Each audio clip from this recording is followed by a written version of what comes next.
Good evening, everybody. I'm sorry. You might have heard me talking and not seen my face, but here I am. But anyway, yes, I was wanting. Good evening, everybody. I'm sorry. Uh-oh. I, I'm messing up. I'm by myself today, so I'm messing up some of this stuff. But anyway, here we go. You know how it is. But I wanted to kind of ask the listeners and all of those who do tune in with us to please consider for the next 21 days going on a negativity fast on your social media accounts. So what do I mean by negativity fast? I'm asking that everybody refrain from putting any information that is negative on any of your social media platforms. That includes Facebook, YouTube, Twitter, whatever medium you use, Instagram, TikTok, to try and keep it positive for the next 21 days, which will take us all the way to October 1st, because it is my hope and my prayer that by us, instead of putting negative things out, if we kind of flood the timelines with positive energy, that we could shift some of the energy in the atmosphere to a more positive way of being in the world. So I'm just asking anyone who wants to join along, just please put whatever you could put, whatever you want. You don't have to put scriptures or anything positive necessarily, but just please refrain from the negative videos, from some of the videos that might cause strife between friends and family members, like election stuff or politics, because sometimes that brings on some confrontations that we just kind of want to stay away from for the next 21 days in order to raise consciousness and raise the positive energy in the atmosphere all over the world. So that's my ask of everybody this evening. If you would please do that. Again, you're in the ladies' room with Nikki and Michelle. Michelle will be joining us a little bit later on. Hi, Sonia. Hi, Beatrice. Hi, Martina. Hi, Robin. Welcome. We're going to have a hopefully very lively discussion this evening about the angry Black woman. So without further ado, I just wanted to play a real quick clip for you before we actually start the talking part. Okay? So listen in for a second. Quick clip for you before we actually start the talking part. Okay? So listen in for a second. In America is the black woman. And as Muslims, the Honorable Elijah Muhammad is the black woman. The most unprotected person in America is the black woman. The most neglected person in America is the black woman. And as Muslims, the Honorable Elijah Muhammad teaches us to respect our women. Okay, I just wanted to play that clip for you. I forgot that I had another streaming thing on here too, so it kind of got a little mucked up. But as we go along, I'll be getting the hang of all of this technology stuff. But I just wanted to let you hear that small piece by Brother Malcolm X that he talked about many, many years ago, and asked the audience, do you think that this is a true statement, that the most unprotected, the most disrespected woman in America is the Black woman? So I want you to just keep that question in mind as we go over our topic. And please don't forget, whatever questions you have, if you have a story to tell, please share it with us. And if you would like to be a part of this live discussion on the screen, let me know. And I'm going to do my best to inbox you the link. But, I'm flying solo here and I'm not so great with all this technology. But we're going to just get started. So what do you think about when you hear about the term, the angry Black woman? What comes to your mind when you hear people toss around this negative stereotype that they place on African American women or Black women, because it doesn't necessarily have to be African American women. I just hear this stereotype from about Black women in particular, of any ethnic group. So what do you think about? What comes to your mind when you hear the words angry Black woman, or she's angry, or she's not cooperative? I'll give you some of the descriptions in which people attribute to the angry Black woman, like Black women having attitudes, or being aggressive, or being non-submissive, that we can't submit to our partners and loved ones, or that we're not even lovable. Now that right there is a real strong one, that Black women are not lovable. Some of the other things you hear, and some of the other tropes you hear about Black women, being argumentative. That's a big one. When Black women are demonized in this way, it makes it seem as if we are so unapproachable and so oh, Sonia, I'm gonna get on that in 1 second. It makes it seem as if we're so unapproachable and so unlovable that people just can't bear to deal with us. But Sonia, your point about, I'm gonna have to highlight. I forgot that I could highlight here. Let's see if I did it right. There we go. Very hurtful. This is like you hit it right on the head, because what I do know about anger is that anger is usually a byproduct of another emotion. People don't usually walk around just angry and angry for no reason. That's not an emotion that just pops up out of nowhere. Anger is a byproduct of other emotions like hurt and shame. But what I will say is the biggest one is being hurt, feeling hurt, and sometimes not knowing how to express that hurt. But what I would like to offer up to you guys as my sisters, my not just African American sisters or Black sisters, but my sisters in general, so that you would understand what it is that African American women or Black women in particular go through when we're labeled with this stereotype, this racist, negative stereotype that they really believe is in our nature, which is not in our nature. There are things that happen to us that kind of, like I said, make anger a byproduct of certain feelings. So I say that to say I wrote down some things that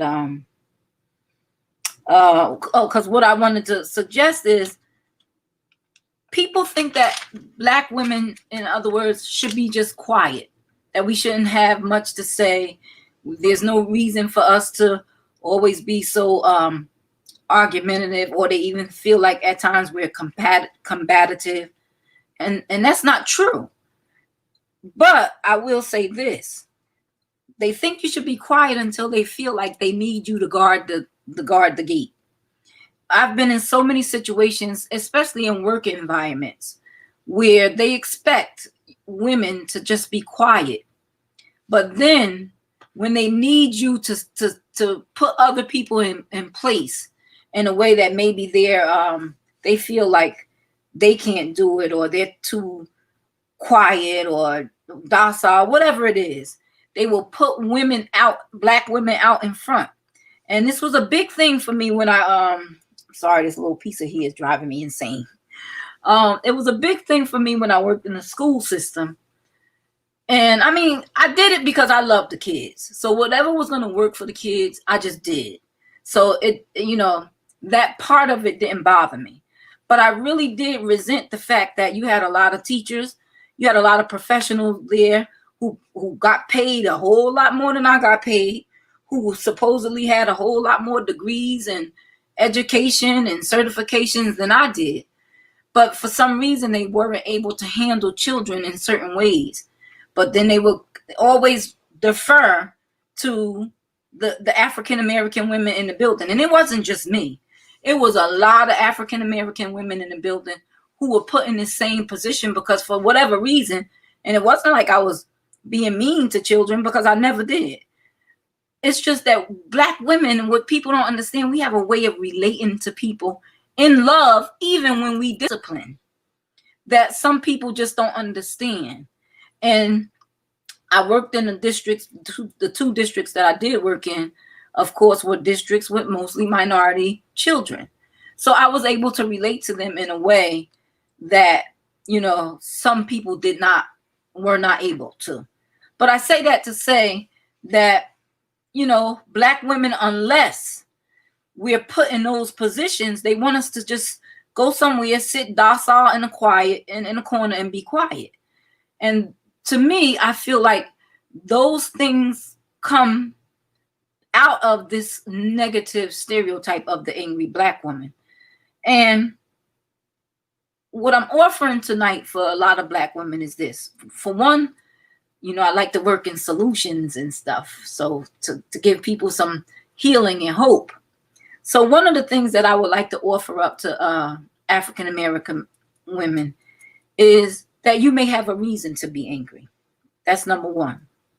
And number two, I want to offer you the freedom, especially for some Black women who feel like they don't want to fall into this stereotypical trope of being the angry Black woman. So they hold their voice and they get silent, and they do go to that corner and they do get docile and passive instead of speaking out because they're afraid that they're going to be labeled the angry Black woman, or the aggressive Black woman, or the agitated, combative Black woman. And those kinds of things keep women in silence, some women. And so I'm offering up to you tonight that you should not be in silence in order to pacify somebody's silly stereotypical vision of what a Black woman is or should be. So I want people to just feel and get free, because as Malcolm X just said, you have a reason to be angry. Black women are literally carrying the weight of the world. And on top of us carrying the weight of the world, we are the nurturers, right? We are the problem solvers in a lot of instances. Because what people fail to realize is the reason that Black women have to be, or the reason that Black women are the problem solvers and the nurturers, is because we have to be. We don't always want to be, but we know that we have to get things done, whether somebody is going to come to our rescue or not. And as Malcolm X, you heard him just say, that we are the least protected and the most disrespected people on the planet. And so when you're in that position, when you're in that predicament, you have to find ways to make it. We don't just give up and lay down and just be, oh, woe is me, and let it go. We don't do that. So we keep it moving, and we do it in the best ways that we know how, which is why we wind up being so inventive, because we have to figure it out. And when we figure it out, everybody wants to defer to us to figure out, how did you figure that out? So we do have reasons, and there is very valid cause for some women to be angry. And don't ever forget that your righteous anger should never be held in. It should always be put out there for other people to see. And I'm going to read Doris's comment. She said, that's the problem. We are very expressive, and when we feel like we are not being heard, we vocalize it more, and it's in a more expressive way, which is absolutely 100% true. And the reason why I want you to have the freedom to do that is because you know what happens when you hold and bottle up emotions. It causes stress. It causes sickness. It causes all kinds of disease that is really just a manifestation of what's festering up in your emotional part that you don't let out. So, sometimes you just you got to get expressive. And like Doris said, I feel like I'm very vocal. And until lately, I could also be very loud. But sometimes I do get the feeling that I'm just not being heard. And when I say heard, I'm not talking about, can you hear my voice? No, I'm talking about, are you listening? Are you listening for understanding and not listening for rebuttal or defense? Are you listening to get a different perspective? Whether you agree with the perspective or not is not my issue. You don't have to agree with it. But are you listening enough for us to have a conscious, intelligent dialogue about whatever it is that's going on, so I don't have to continually repeat, raise my voice, be so expressive, so that I'm not labeled in a way that just really doesn't fit who I am. Exactly. And the shame about this is, Martina, she said the video of the black woman handcuffed after being falsely accused of stealing is an example of the demonization of righteously indignant black women. That video, look, I mean, the sidebar on that video, I'm telling you guys, we got to stay out of those Korean shops with the hair and the nails and stuff, because they disrespect us so badly. It just doesn't even make sense. But the thing is, you go to these places and people otherize your body. They otherize you because of the color of your skin. And then they put on top of that otherization this false label of that you are a problem. Because that's what really, when you think about it, that's what the angry black woman is. That's why it's such a negative stereotype, because it makes it appear as if the black woman is a problem in some kind of way. And it's not really that we're the problem. What it is that we're trying to express ourselves out of these stereotypes and labels that are placed on us that make that demonize us. And what we're trying to do, or what I hope that the effort going forward is that black women will begin to not only express themselves in the way that they see fit to express themselves, but also to not allow that stereotype to mold or shape the person who you are. Because deep down inside, I don't care how you express yourself. I don't care what it looks like to other people. We are the nurturers and the lovers of the entire world.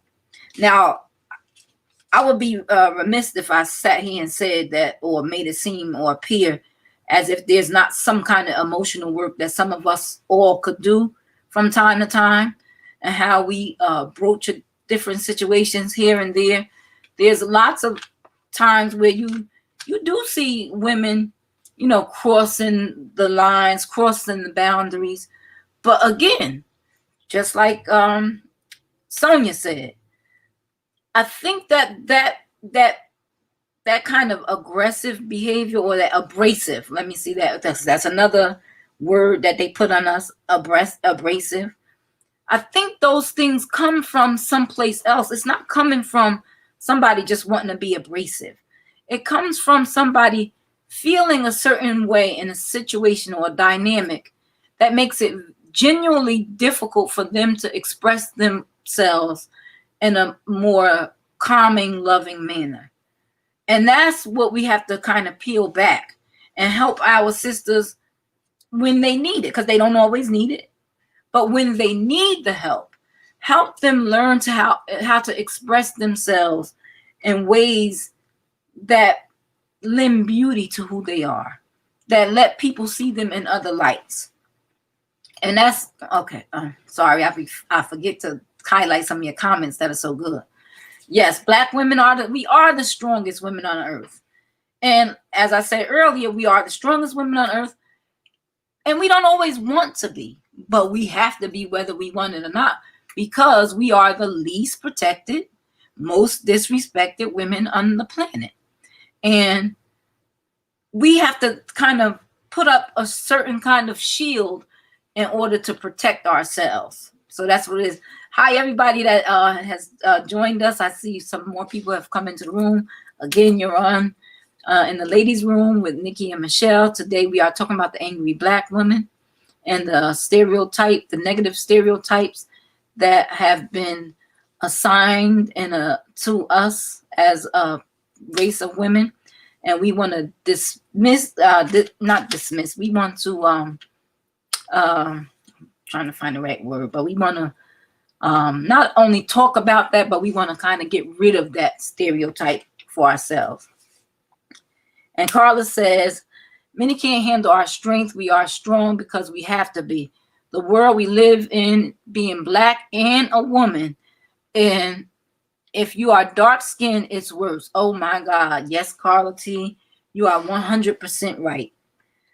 We cannot lie or hide from the fact that there is light or bright skin privilege, just like there's white privilege. And sometimes as women, certain courtesies are given to women based on a hierarchy, or I won't say it's a hierarchy. To me, it's BS. But what other people would say was a hierarchy of skin color. Y'all see my pumpkin glowing in the back? So,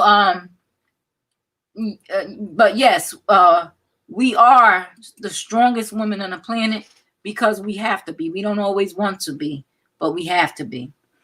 And Robin says, and what's sad is that we Black women often have to defend ourselves, but many as women, my first thought is that a male will step in and come to my defense. But in this day and time, it just went. Robin, child, and this is why I'm telling you, I've jotted some things, but I'm trying not to be so disrespectful and me looking at a paper all the time.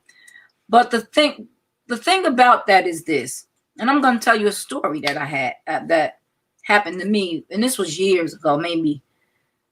I want to say almost 15 years ago. It was quite a while ago. Anyway, I went to the bank one day, and there's a part of the bank where, you could park, they have parking spaces alongside, but then right in front of the bank, a car could fit and park there. It would be illegal. It's not, you're not supposed to park there, but there was a car that was parked there.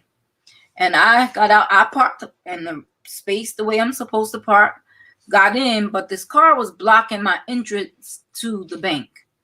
And so it was a little white lady in the car, nice little, I remember the car and everything because it just angered me so much that, back in that day, if I had seen her somewhere else, I might have smacked.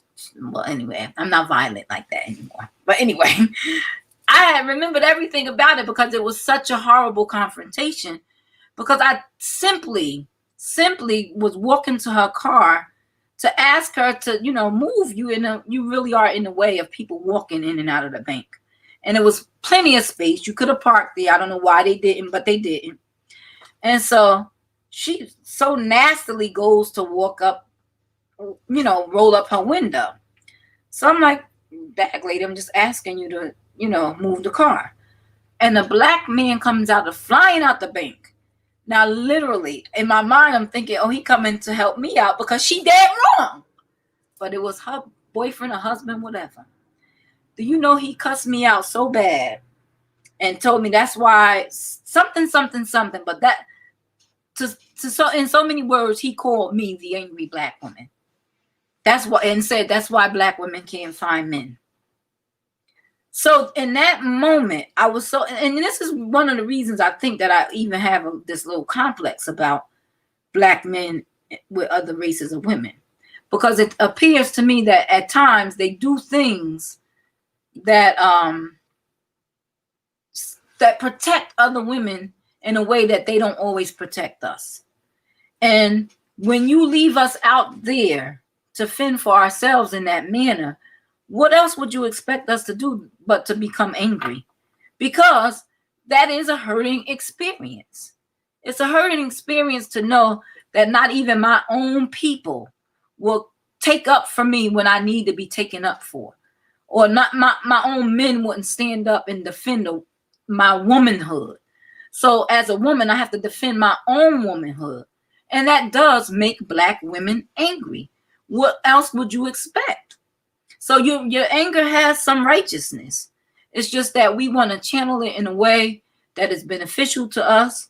We don't want to give in to these stereotypes, but we do have a right to be angry, and your anger should be expressed. It is not something that should be held down or held in because we trying to stay away from a stereotype that somebody else placed on us.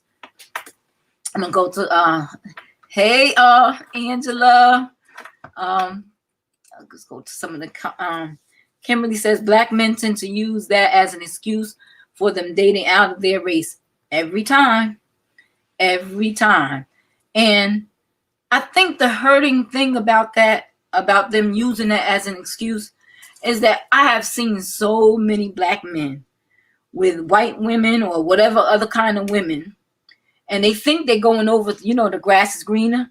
They think they're going over to the other side and the grass is greener. They're going to get them a little nice, docile, quiet woman. And this woman belittles and treats them so bad that you would think that, you act like you was trading up and you really traded down. So those are the kinds of issues that kind of anger black women. But again, I'm kind of hunting for and asking for like some of the solutions. What do you think about when you think about the angry? Because everybody don't take that on as a negative stereotype. Karen Oliver says they will not look at us when they're with white women. Yeah, well, yes. You know what, Karen? That's true to some degree. But you know what I noticed about black men? A lot of times they always have this this thing where they feel like black women starting with them or giving them problems because they were a white woman. But how many times have I seen black men with other races of women? And I'm not really paying. I mean, I notice it. You're gonna notice that. That's just because it's not totally. It's an anomaly. Put it that way. So you're going to notice that they're with other another person. You're gonna notice that. But what I do notice is that they looking at you to see the reaction that you're going to have to them being with somebody else. And they do it all the time. So them trying to make it seem like it's us all the time, not true. Yep, and Angela says, but yet we as black women always right on the black. Yeah. Yes, Lord, Angela. This is true. But that's who we are. That's our loving nature, that we forgive. We are always going to be in the black man's corner because we want to see the black man survive. Because I've said it time and time again. I don't care what race or woman you with. I want you to be with. I want somebody. I love that people love black men. I love that. But that is no excuse for black men to demonize black women, because we love you more. I'm gonna step out and say, I don't care what nobody say. We love you more. I'm going to say one more time. We love you more than any white, whatever, Hispanic, even though they black too. They just don't recognize and say it. But we love you more than any women on the planet. We love you more. We love you more than any other woman on the planet. Whether you know it or not, whether you feel it or not, you need to work on why you're not feeling that, because black women love you more than anybody. And so that's why we're so hurt that you don't stand up for us, that you don't take pride in our what's that word that they always lend to women that's so in our virtue. That's the word I'm looking for. You don't take pride in our virtue. You don't put us out there on a pedestal and make us feel like we're deserving of the world. And so that's a hurtful feeling for us that winds up turning into anger. So I'm trying to get some of your other comments in here. What kills me is they want black women to be their cooks. Exact. And you know what? Carla, I love you, Carla. I love all of you. I really do. But Carla, you hit that right on the head, because I think that, and this is partly a media thing or a propaganda, that they for so long have made it appear as women, black women in particular, with the Hattie McDaniels character and Gone with the Wind and all the other stereotypes and ways that they used to portray us, down from slavery. They always want to make us out to be the big, fat mammy that's nursing, cooking, cleaning, rearing children, but they never make us feel like women. They never. Sojourner Truth had a poem. I can't remember it offhand. I'm gonna find it and share it, and I'm gonna share some other stuff in this link as well when I'm done. But she had a poem that talked about how no man has ever put down his coat for her to walk over. And this is, I think, the experience sometimes of the angry Black woman, is that we're waiting for somebody to put down their coat for us to walk over the mud in. We're waiting for somebody to come to our rescue sometime. As strong as we are, as capable as we are, we don't always want to have to be the one to stand up for ourselves. We don't always want to have to be the ones to come to our own rescue. We want and we welcome relationships where, and I'm not just talking about love relationships. I'm talking about relationships with your brothers, with people that you see on the street, with people that you know. For somebody to stand up and be protective of your honor, because it's been too many times when I've seen Black men that sat around and watched some horrible things happen to Black women, that I mean, you can't really always put the two together because they're not the same people. They're different situations in different places. But I've seen where Black men will come to a white woman's rescue. And don't get me wrong, I've seen them come to Black women's rescue too. But not always. Not always. And I'm sorry, but every single time a Black woman needs to be rescued and there's a Black man standing somewhere along the line, they need to come to that rescue. So, I mean, we kind of ventured off about, some of the other things that I want to talk about when it comes to Black women's anger. But a question that I did want to have is, if anybody could answer this, is, do you think that, what are some of the things you think that we have a right to be angry about, other than not being protected? What are some of the other things that are missed with the way in which Black women are seen, not just in relationships, but like I talked about earlier, in the work environment? There are so many times in the work environment where Black women are just so disrespected. I gave you the example how, when I worked in the school system, they didn't defer to me when they wanted to figure out how to help a child out of a situation that might have had something to do with a social, emotional, something that I could have. They didn't come to me with that. But when they needed me to be the arms enforcer, they came to me with that. So those are the kind of things that kind of give us that kind of, like, this is the big angry Black woman. Here she come. Yep, Landy, the grass is always green wherever you water it at. And that's it. If they start watering our grass, tending to the field, making sure that everything that we need to grow and thrive, we'll be just as loving as anybody else. Yep. Sorry, guys. This is really, really difficult to do without a partner, because when I need to take a breath, Michelle's there to talk, but today she has some other things to take care of. She was hoping to join us a little later, but I don't know where she is, but hopefully she'll join. But I needed to take that breath. I'll go to some more of your comments. Here we go. Men have to give us reasons to be that more subtle woman they want us to be. We are the way we are because we have to be. Exactly. I mean, now don't get me wrong. I really do believe that there are women who for whatever reason, nobody can satisfy them. Because, happiness is something that comes from within. Nobody can make you happy. You have to just already be happy. And then somebody can come and add to your happiness. So there are those kind of women that just, just can't make them happy. But they come in every race. They come in every race, every shade, every color.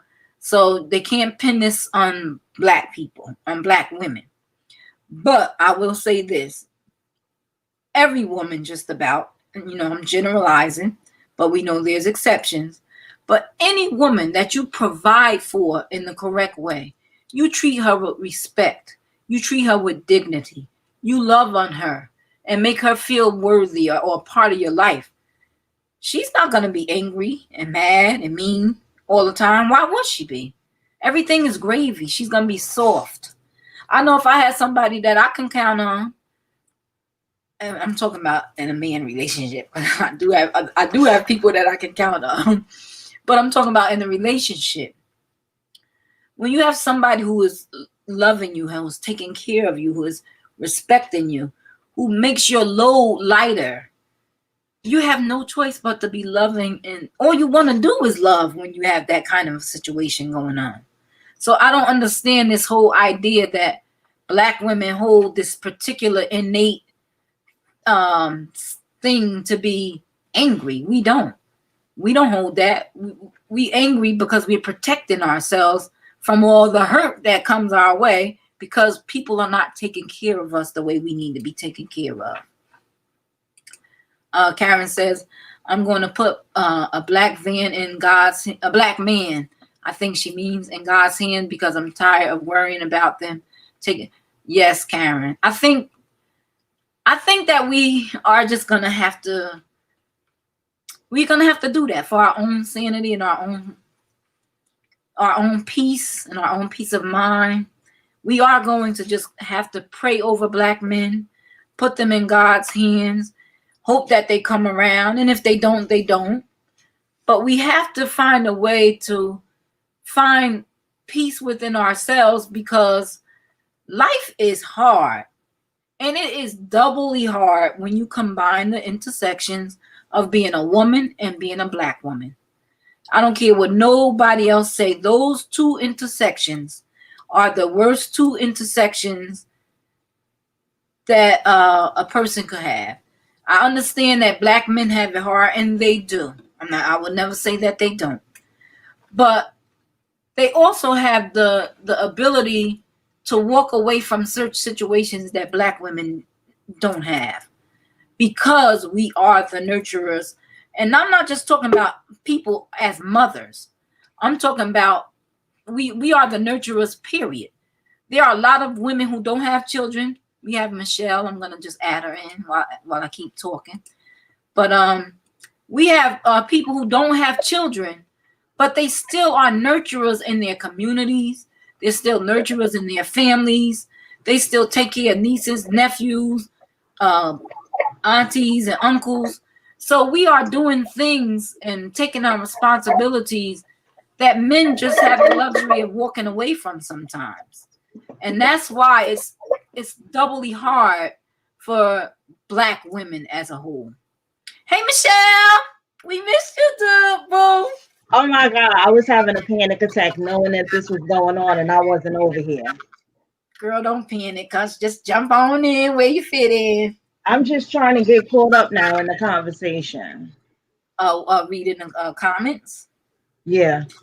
So basically, we're talking about the negative stereotype or the negative trope that has been placed on Black women. So I had a chance to kind of go through some of the comments that I saw, but here's one thing that I don't think I saw anybody mention. I think it's really interesting. How often they talk about the angry Black women when we got all these Karens running around. Girl, say it again. Say it again. I mean it. I mean, I'm for the people in the back. Yeah.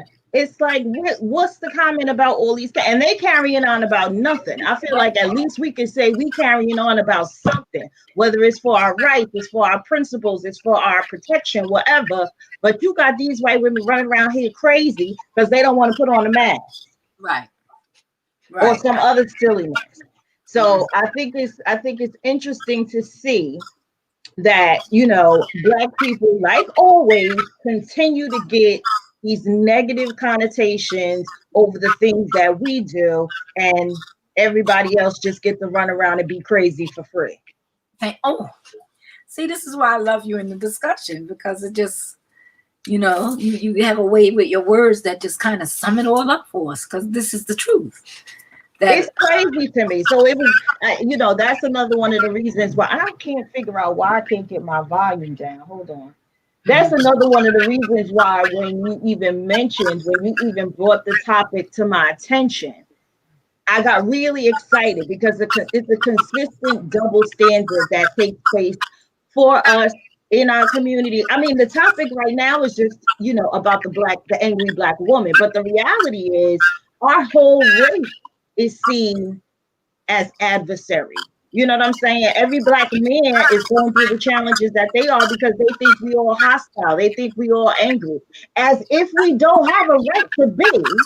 But nevertheless, when you think about it, when you look back, it's like we have every right to be angry, but yet we are, if you really think about it, the most patient, kind, the first person to extend the olive branch, the first person to I know, Carla, I'm trying to get rid of that feedback. Is that better? I don't hear it. Carla said I have feedback. But we are the first people to extend the olive branch or do whatever we can do to try and make for a better situation. So that's my 2 cents about it. It's the truth. I just wanted to throw that out there. But I really want to hear from the people. I want to hear from the people and what they think about when it comes to all the Karens. And me too, because that's a good one, because that's like you said, if anybody has a right to be angry, it's us. And you weren't here a little earlier when I explained how not only do we have a right to be angry, but that sometimes it's right for us to express that anger, that we should not be holding back our anger to appease somebody who has placed this negative stereotype on us, just because we don't want to be viewed as the angry stereotype, the angry Black woman. We need to express some of the anger that we have, because it is righteous anger. That's a great way to put it. Let's see here. I'm trying to get through some of the comments. I'm so sorry.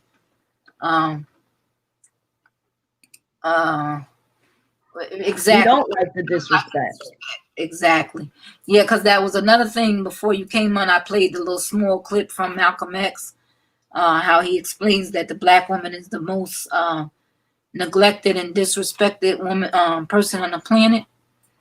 And for that reason alone, it will cause anger. Because Carla said, Sonia said a little bit earlier when I asked about anger being a byproduct of other emotions, that hurt was at the base of anger.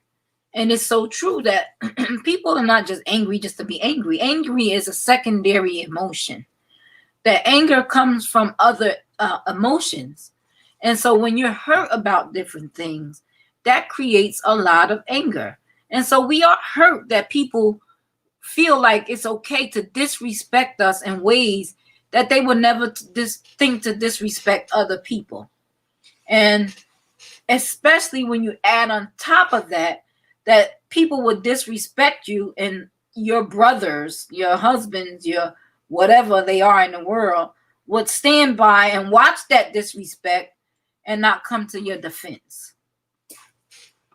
So again, while we were when you first gave me the topic and I started reading about it and I started bombarding you with all the material that I was reading, I thought it was so interesting to find out that this whole negative imagery goes back years. Like years and years. I read something about Amos and Andy and how that stereotype was put out into the universe once again to discredit Black people, basically. They've been beating us down for years. And that's what it all boils down to. Mm-hmm. Mm-hmm. That's what it all boils down to. Right. And so, you know, even when you think about that and you mention that that historical piece to it, I think you can't leave out the fact that, you know, slavery left such a bitter dynamic between the Black woman and the Black man, and his idea of protecting the Black woman, that we still haven't gotten over that till this day. That, you know, when you think about it, they were not allowed to protect us. A Black man could be killed, hung, whatever, trying to protect us. As a matter of fact, Black men were raped the same way Black women were raped, and who protected them? So it's this whole dynamic that we fall under, that is a remnant of slavery, that we have to get healing. This is the thing. It's my hope that people will just heal. That's it. Because it's a lot of sick shit. Excuse my French. I had to say it just like that.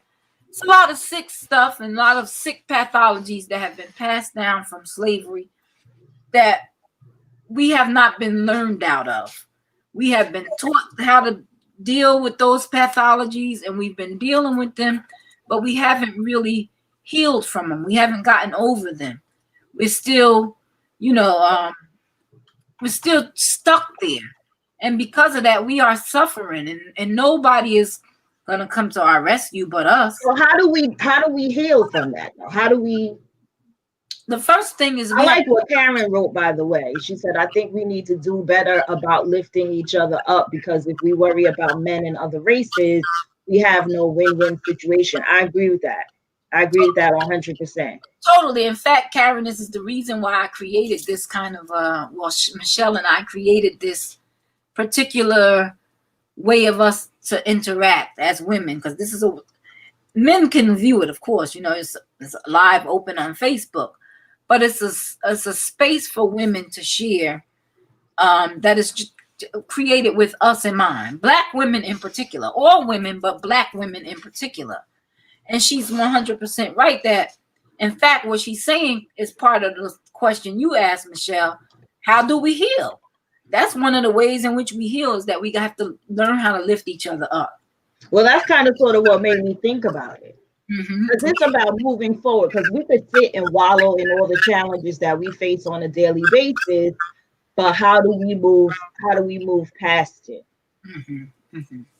So yeah, that was the other thing. So Christy just wrote, even our First Lady Michelle Obama was constantly seen as the angry Black woman because she was strong, educated, passionate woman who was not afraid to voice herself in a dignified manner. That's exactly it. Not only her, I was just also reading recently about Serena Williams. She got fined or whatever when she had that little confrontation with the referee or whatever they called in tennis, right? But who was the crazy guy? I forget his name, but he was known. He became famous. McEnroe, is that his name? Yes, he became famous for the tantrums that he threw on the tennis court. But the minute you see this woman do it, oh my God. All of a sudden, it's like it's a big problem. It's a big challenge. It's like, oh my God. And Michelle Obama is probably the most dignified woman, one of the most dignified women we know. On the planet. On the planet. Look, I'm still in disagreement with her sometimes when she say when they go low, we go high. Because I say sometimes when they go low, we go low. It's like, no, I'm kidding. But no, I'm really kidding, guys. But seriously. So Brenda, I know Brenda made a couple comments that we need a lot of praying. We need to heal within, but I'm still asking that question. How do we do that? How do we move forward? How do we go about? So that's what I was getting to. The way we heal it is we have to, for one, acknowledge it. Acknowledge that this is there. we have to kind of go back in history and figure out how it got there. And from there, you start unraveling the pieces. It's like the joke that I always tell about people. You know, we do things almost like automatically, like robots. I always tell this joke about my grandmother, about, you know, me making a ham, right? And I cut the butter off my hand, but then I've noticed that it's a lot of meat left on the butt of that ham. So I call my mother and I say, Ma, why you cut the butt off the ham? Why you teach me how to do it like that? She said, I don't know. I did it because my mother did it. We call her mother. Grandma, why we cut the butt off the ham? I don't know. I just did it because my mother did it. But thank God, great-grandma, she's still alive. We call great-grandma, why we cut the butt off the ham? There's still a lot of meat on the ham. Oh, I did it because it didn't fit in my pot. But here now today, I got a pot way big enough for that ham. But I'm still cutting the butter off. Because we do these things out of you know, this, it's like an unconscious movement because we never questioned. So now when you want to heal, that's what healing is about. Healing is about questions. As a matter of fact, as a therapist, when you go into the healing room, everybody think that you go to a therapist and the therapist give you advice. No. The therapist asks you questions to make you go back and figure out where these thoughts come from. And they help you to change or see these thoughts in different ways so that you can change. Because here's one of my favorite sayings. If you change the mind, you're going to change the body. The body is going to follow with the mind. You know what I'm saying? He who has control over the images has control over the mind. He who has control over the mind has control over the body. So we have to go back and reclaim our images and stop listening to what they said about who we are, because that's not. I think that's actually it in a nutshell. Because when you think about it, even in this world, in America right now, who has real control over the images? And you, like you said, when you have control of the mind, that's why we got to be so careful, right? We got to be so careful. We really got to encourage our children to make sure that they're able to think on their own, because all of these images were put out for this very reason. Mm-hmm.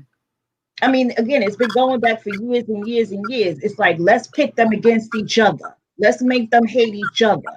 And once they start hating each other and killing each other, it's a wrap. Yep. So those are the things that we have to do. Mm-hmm. Yes, Landy, that's a part of it. We have to treat each other. We have to treat each other better as women too, because I think that, I mean, we didn't touch on this. Like you even said before, this is something that we could probably do a part 2 of. But we didn't touch on this when you were not here. But one of the things that also contributes to that angry Black woman stereotype is that Black women don't get along with each other. And that couldn't be further from the truth, at least for me. I love and I adore Black women. And just like with any kind of relationship you make with anybody on the planet, there are going to be people that you gravitate to more than others. There are going to be people that you like more than others. There are going to be people you love more than others. But by and large, I love me some Black. Ain't nothing like, when I see Black women, sometimes I could just sit in the room and I just smile when they come past. I love a Black woman. I love them. Yeah. We do a lot of work, Karen. We do a lot of work as Black women. Also, is it Helene Dubois Middleton? She had put up, what worked then does not always work now. Can she give us some examples of that? Yes, please. I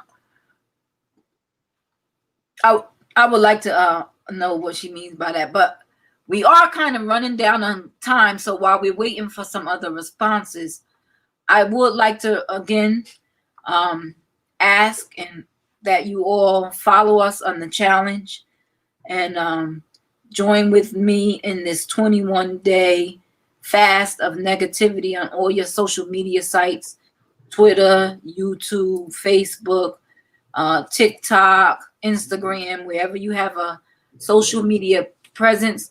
I'm asking that you not post anything dealing with politics, negativity, fighting, arguing.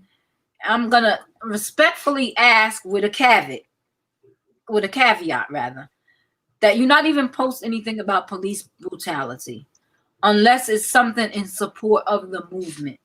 Because, and the reason that I'm asking this is because those feelings stir up such negativity in our bodies. And at this particular time, while we're dealing with COVID, racism, chump, all of this stuff that we have to deal with is causing us to live in this state of anxiety almost. I'm talking to people on a regular who say that they are feeling these low-level depressions. And so we need to kind of do something to lift our spirits and create a different energy in the atmosphere. And hopefully, if we enough of us do it for a long enough time, it will change the atmosphere everywhere. So I'm just asking that with people, and believe me, I'm not asking you guys. Some of you know me, you know my page. You know that this is going to be a real challenge for me. It's going to be a real fast for me. But I'm going to try and not put anything negative on. I'm not going to talk about chump for 21 days. It will take us to October 1st, but I'm asking that we all do it because we need to feel a lighter energy in the world. Just some more positivity. I'm just asking if anybody would please join me. So Helen went back and said, breaking cycles and curses. She used the hand situation as an example as well. Mm-hmm. And when I was talking to Karen, because she sent a message that she was driving, but Karen, we were talking about, you said we do that as Black women all the time. I was just asking what we were referring to. But then she also came back and she said, she's tired of saying I'm fine when I'm not, because people look at you with a smile on their face and they think that you're happy all the time. Exactly. I get that. Yeah. I get that. But it's like we said earlier, it's almost as if we have to put on this mask because we don't have a way out. Nobody is coming to our rescue.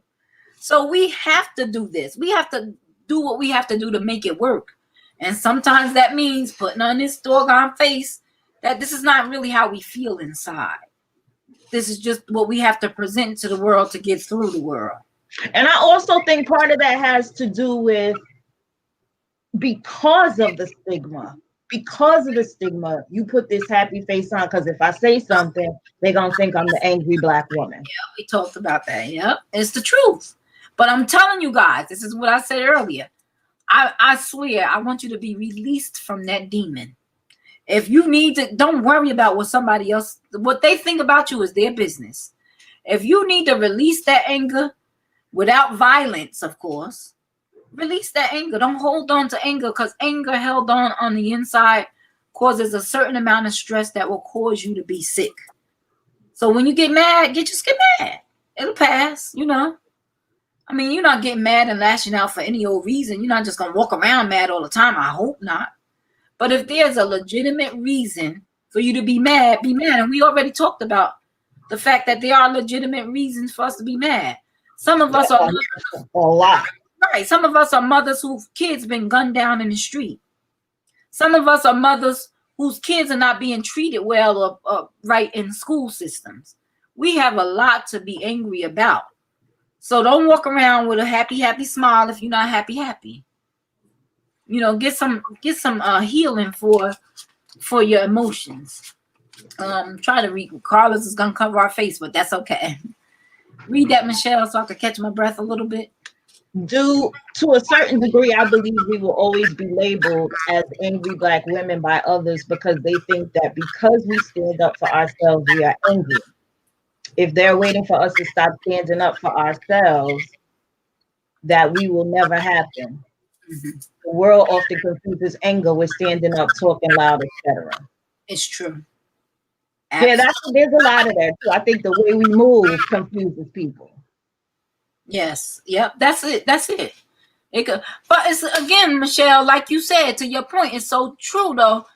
They want to give us that label, but this Karen running around in the world getting angry about everything. I can't wrap my brain around that. Yeah.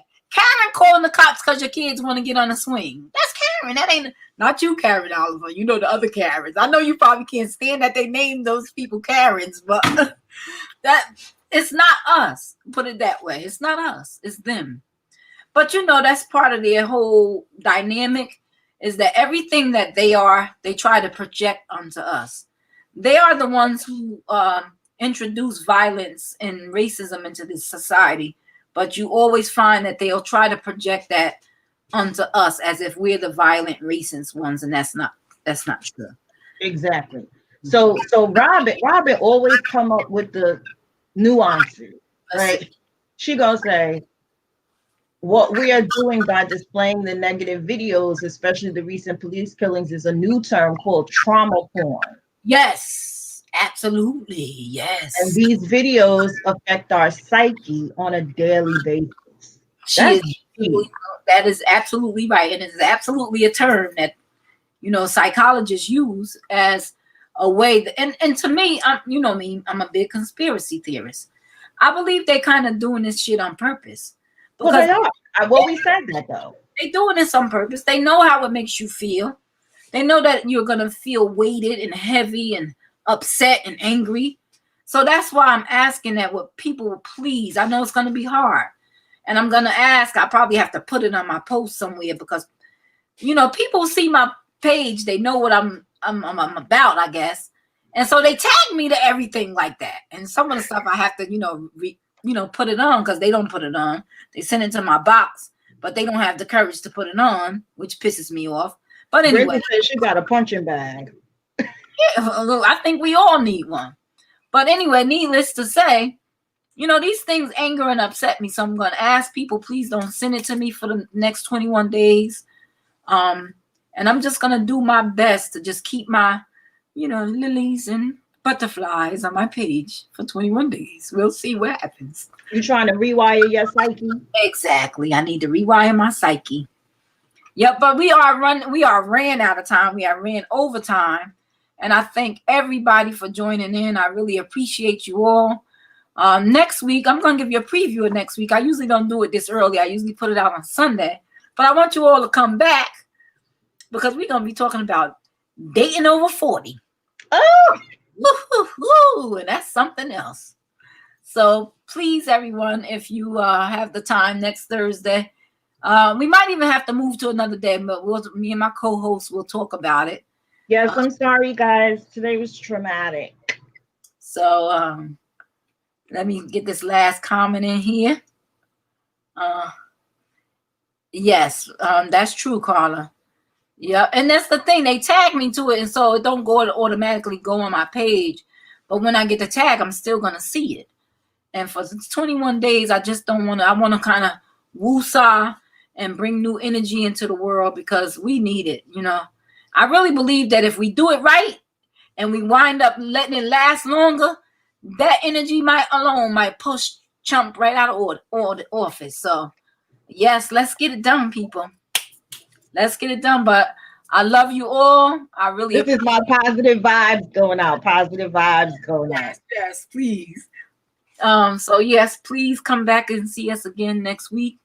I'll definitely send out notices on Facebook so that you'll know if we're still going to be Thursday or not. But I love you all, and I thank you all for joining us in this discussion. And I got one more. Got to highlight Miss Martina here. Martina says, the more you look within and see beauty and allow yourself to say that yourself and believe it, the easier it becomes to acknowledge and express that to other women. And I think that the mindset that movement will become contagious. Stereotypes will be broken down. Yes, I'm really praying that, Martina. That is definitely my prayer. Thank you, my girl, Sonia. Love you. Love you, Carla. I love you, Robin, Christy. I see you there. I see you there, black men. I see a couple of you there. Thank you for joining us. You know, I won't highlight you, but I'm gonna highlight you because I appreciate that you got our back in this room here. But I love you, Helen, Brenda, Angela, Vora. I don't know why I can't get used to saying Angela, but Angela, Helen, Sherry, Karen, everybody. We love you all. If I didn't mention you, Deshaun, Amy, count at my head, not my heart. Kimberly, we love you all, and we have a good night. Go check out Real Talk with Kasim. Peace, good people.